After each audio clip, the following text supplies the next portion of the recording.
Assalamualaikum warahmatullahi wabarakatuh. Dalam video kali ini saya akan melanjutkan sebuah kisah nyata yang berjudul Santet Sambar Nyawa.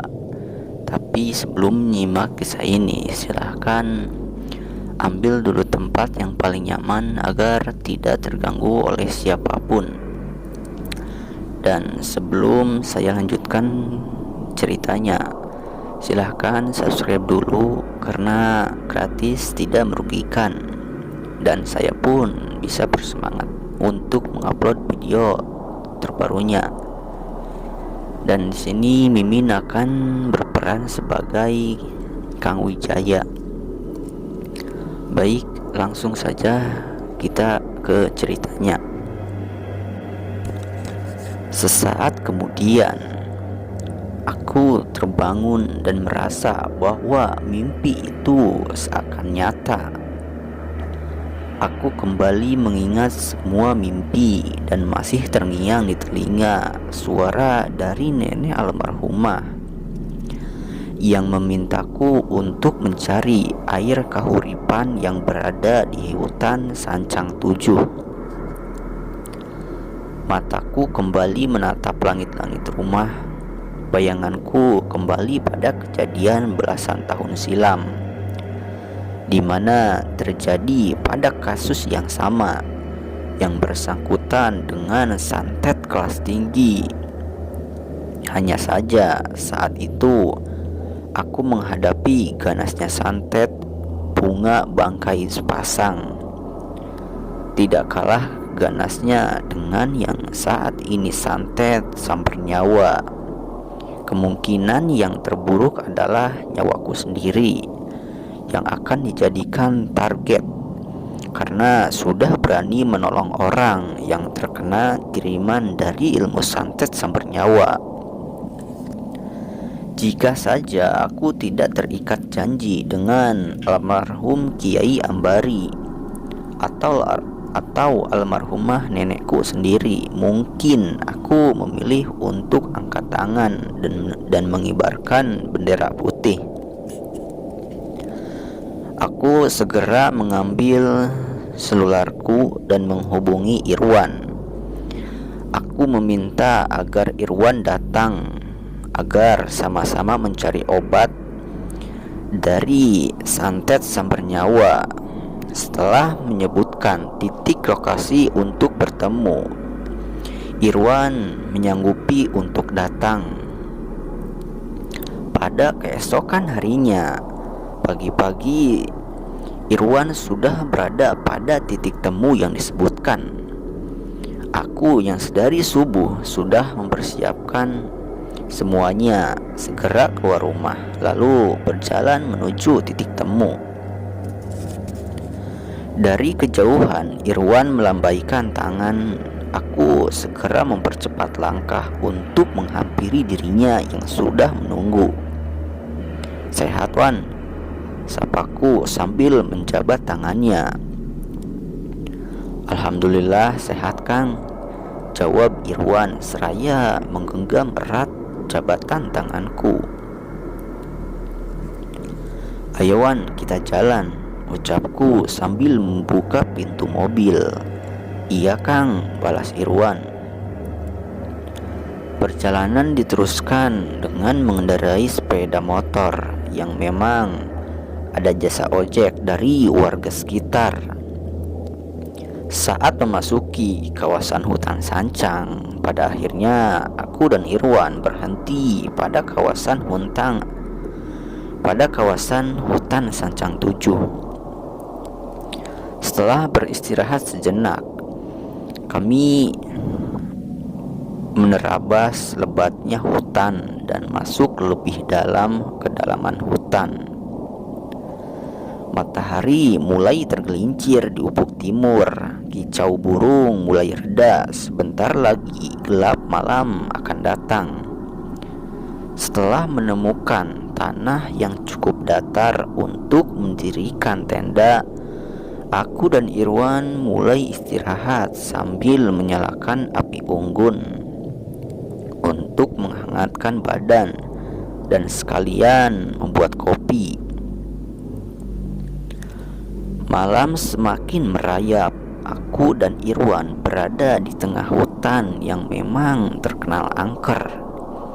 Hutan Sancang 7. Wan, kalau ngantuk tidur aja dalam tenda, ujarku saat melihat Irwan beberapa kali menguap dan melihat kelelahan. Kang Wi sendiri, jawab Irwan seraya menutup mulutnya dengan telapak tangan. Sudah tidur saja, itu sudah menguap terus. Aku masih ingin di sini, jawabku sambil menambah kayu bakar. Suasana malam semakin hening. Mataku mengitari sekitar keadaan sekeliling. Semua gelap, hitam kelam. Cahaya api mulai meredup. Kerosak, satu suara membuyarkan lamunanku.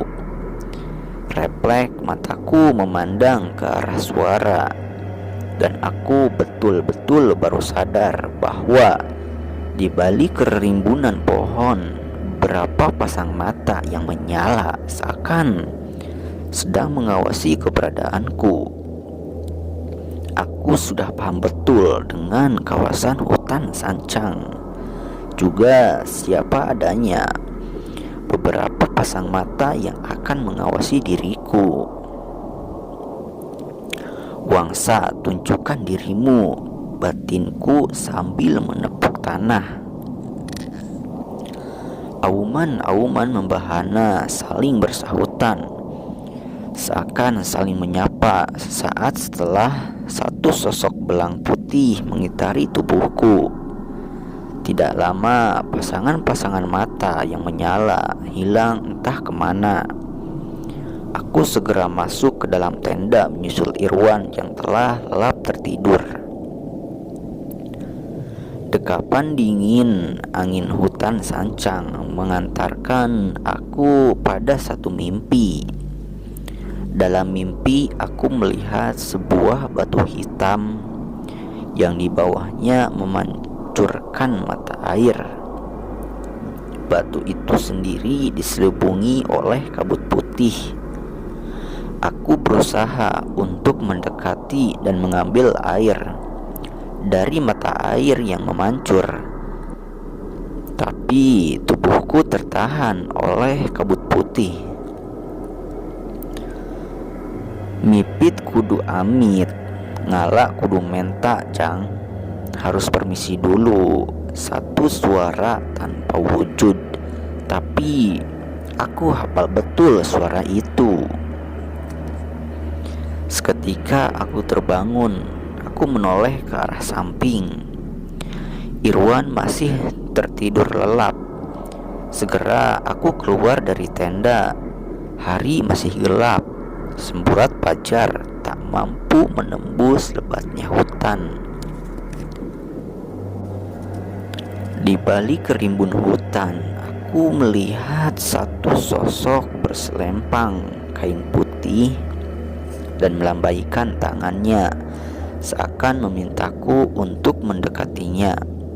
Dan saat ku dekati, sosok itu menjauh dan kembali berdiri sambil kembali melambaikan tangannya. Aku segera mengejar sosok itu. Kejadian semula kembali terjadi, dan tanpa sadar aku telah masuk lebih dalam kehutanan itu. Sampai pada akhirnya sosok berselempang kain putih hilang di hadapanku. Sebuah batu besar kokoh berdiri. Dari bawah batu memancurkan air, sama persis dengan yang kulihat dalam mimpi. Cai kahuripan, atau disebut air kehidupan dalam batinku. Tepat di hadapanku memancur mata air. Langkah kakiku semakin mendekat. Tiba-tiba dari samping kiri dan kanan bermunculan sosok-sosok belang dengan mata yang menyala. Sosok-sosok belang hingga sampai 6 ekor. mereka duduk di bawah batu besar hitam yang memancurkan air kehidupan. Mataku terbelalak saat melihat salah satu dari sosok belang adalah Wangsa Direja. Sorot matanya menatap tajam ke arahku, sementara ekornya berkibas ke kiri dan ke kanan.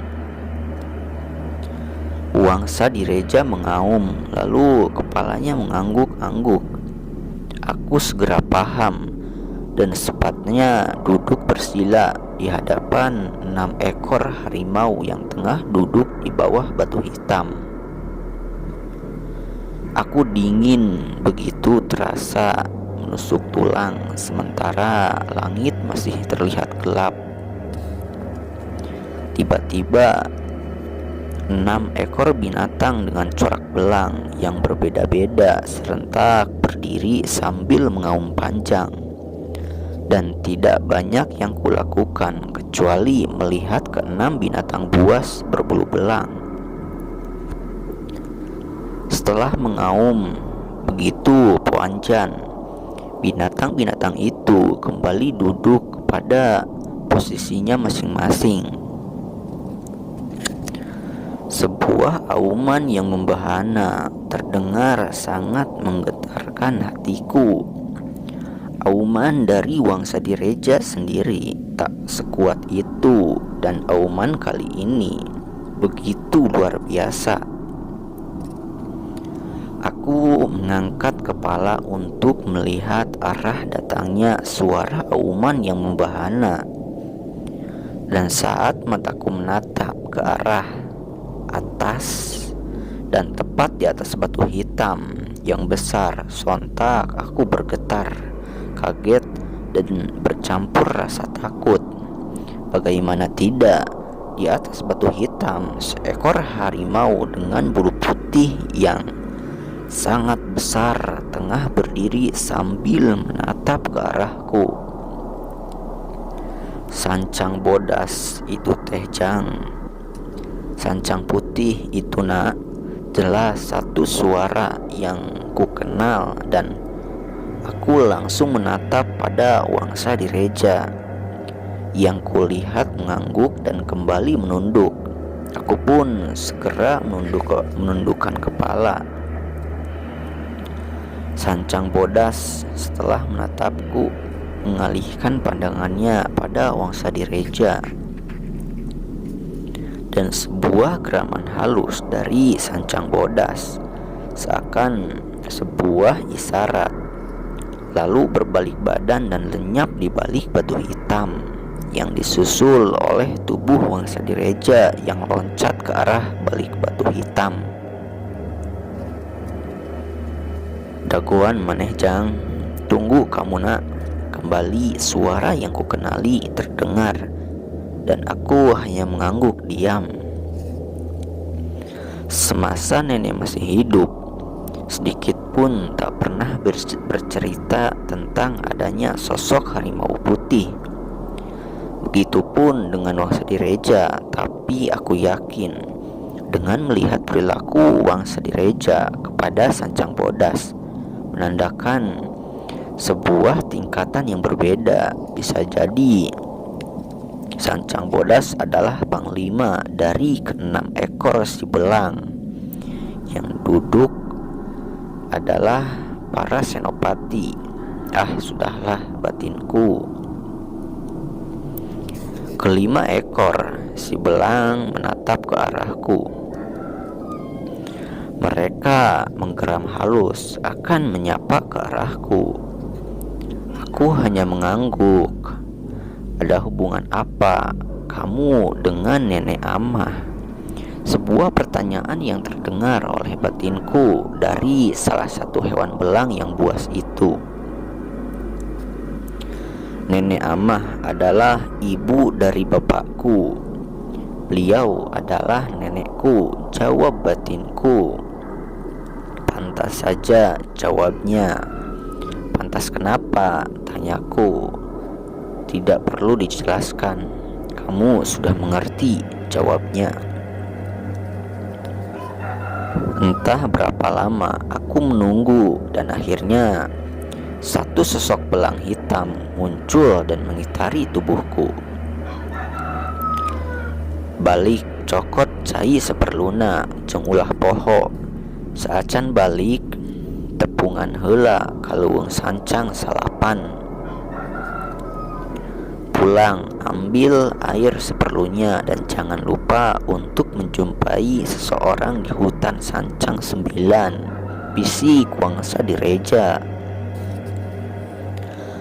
Aku dan Irwan menelusuri pantai selatan di tepian hutan Sancang 9. Sudut mataku mengitari sekitar hingga mataku melihat sebuah batu karang yang besar, yang tengah batunya terbelah hingga menyisakan celah seukuran tubuh manusia. Tidak jauh dari batu karang yang terbelah ada satu gubuk kecil, dan aku pun meminta Irwan untuk menunggu di sana. Aku segera berjalan dan masuk di antara celah batu. Sekitar 7 langkah ada satu cerukan untuk ukuran satu manusia agar bisa duduk bersila. Aku segera duduk bersila, satukan hati dan pikiran dengan mata terpejam. Jalma anu sing hareupan ku hidap sarua ti dieu, tapi kabulah kaler ulah hariwang.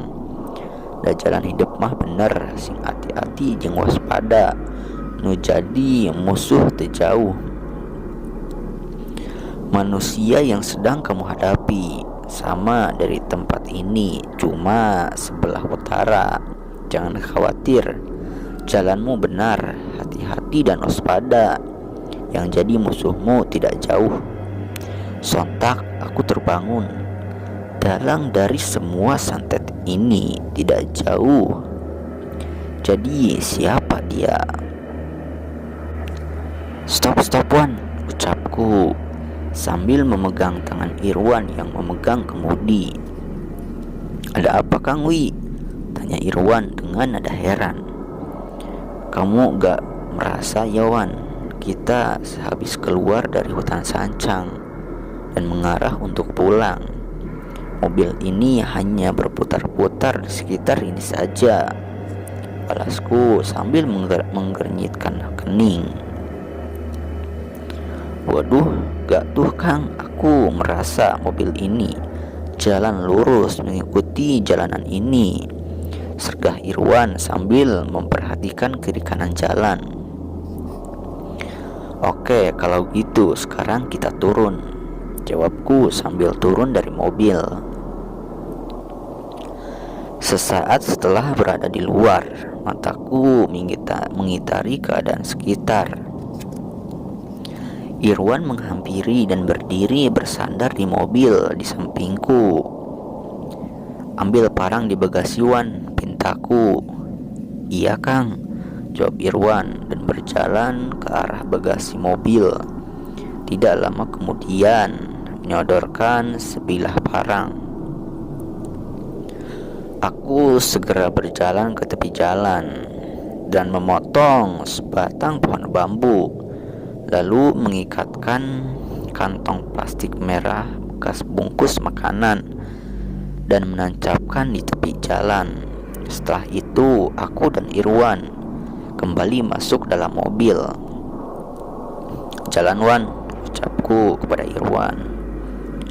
Mobil kembali menyusuri jalanan tanah berbatu di luar kawasan hutan Sancang, dan setengah jam kurang lebih mobil yang kita tumpangi kembali berada di tempat di mana sebatang pohon bambu yang diikat kantong plastik sebagai tandanya. Kang, ucap Irwan sambil menatap ke arahku. Sesaat setelah melihat tanda yang kutancapkan. Tenang dan jangan panik, jawabku sambil mencoba menenangkan hati Irwan. Satu batang rokok kembali mengepulkan asap saat diapit bibirku, tetapi mataku menerawang langit. Ada yang tidak beres, gumamku seraya menghembuskan asap rokok ke awang-awang. Cahyaning sumirat maratan jagat, kep angkep kupoek mongkleng, nutup paningali dur cahyaning nusa jati muka lawang jagat. Muka panto hate rep siep poek sirna angkep lakesan ku cahyaning pengersa jagat. Batinku dengan diiringi gerakan kaki yang menghentakkan tanah. Berangsur-angsur kabut menepis. Cahaya yang hilang mulai terlihat meremang merah tembaga. Terasa angin berhembus, daun-daun bergesekan, kicau burung terdengar riuh. Kok bisa begini ya Kang? Seru Irwan semakin heran. Aku hanya tersenyum dan kembali mengajaknya untuk melanjutkan perjalanan. Roda ban kembali menggilas jalanan tanah yang berbatu. Debu-debu ramai bertebangan, lenyap di tepi jalan, menempel pada daun-daun tepi jalan. Senja telah tenggelam, gelap datang merayap, terang lampu panjang mobil menyorot ke arah depan jalan. Tiba-tiba Irwan menginjak rem hingga tubuhku terdorong ke depan. Dengan gugup dan gemetar, Irwan menunjuk ke arah jalan. Satu tubuh berbentuk silinder tengah melintang dengan corak batik dan ukuran yang sangat besar. Entah di mana kepalanya mengarah. Yang jelas, itu seekor ular yang sangat besar, sisiknya berkilauan di tepi cahaya lampu. Tubuhnya menggeliat melintang tengah jalan. Aku merasa ini bukan ular biasa, tapi ular jelmaan dari penghuni hutan, yaitu hutan sebelum hutan Sancang. Aku dan Irwan menunggu sampai badan ular yang melintang di jalan, yang hendak berpindah dari sisi kiri ke sisi kanan hutan. 15 menit telah berlalu, badan ular tetap melintang menghalangi jalan yang akan kita lewati. Gimana Kang? Apa kita gila saja ularnya? Cetus Irwan gak sabar. Kelo maneh yang modar, gila kamu mau mati, jawabku. Hari semakin malam. Berapa lama kita harus menunggu Kang? Ucap Irwan. Coba kamu pikir, tadi kita disesatkan dan sekarang jalan kita seakan dihalangi. Ini sudah jelas pertanda bahwa kita ada yang menyambut. Sabar dan berdoa, ujarku mengingatkan Irwan. Iya Kang, tapi Wan ingat terus sama mama, jelas Irwan. Astagfirullah, ucapku. Kenapa Kang? Tanya Irwan. Bisa jadi ini ulah dukun santet, ucapku pada Irwan. Aku segera turun dari mobil dan berjalan menghampiri tubuh ular yang melintang di jalan. Assalamualaikum ya goib, ucap salamku, dan tubuh ular itu menggeliat, lalu suara desisan terdengar.